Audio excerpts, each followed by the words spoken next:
Isa. Yun, dalawa. Ah, yun yung isa, no? Asa yung isa? Ayun po yung nakahiga. Ay, ito, nakahiga. Ito. Yan ang buntis din, no? Anak na. Buntis din. Asawahin na eh. Yan, no? Matanda yan eh.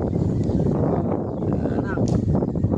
Buwan. Dalawang buwan. Ito, hindi. Ito, hindi to buntis. Buntis po yan. Ayan po, nakita niyo po sa dede. Ah, ito hindi. Ayan po, wala pa. Hindi pa sure. Ano po yan eh. Pero nasa pahanan na ito yan. Nabulog na sila. Ah, nabulog na. Ako, delikado ako sa tingin mo eh. Susugurin mo ako eh. Hindi po, wait po. Dapat ingay.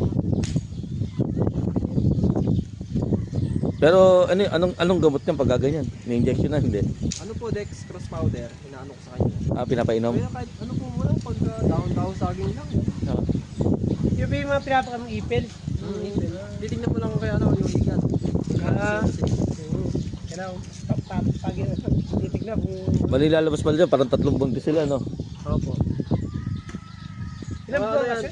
5 buwan yan bago mag-ano. Pagka 3 buwan na yan, makikita mo na yung baby niya. Kote-kote yung lolo. Ibig sabihin yung kambing, pag nag-boots hanggang 6 na buwan. Hindi, 5 lang. Ay, 5 lang mga Yung pan-5 buwan nila na yun, kapanganan na nila. kala ko, Ilang beses nanganganak yan sa isang taon? 2 beses? Isa? Ano? Sa 3 taon po 3 eh. Ay, sa 2 taon 3.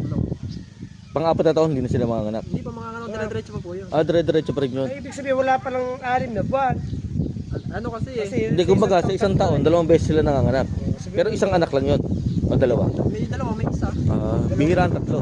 Bihira na. Dito may nanganganak dito pag malaki talaga yun. Ah, Ito po ako na ba eh. Lagi 3 anak mo na eh. Ayun ay malaki na yun.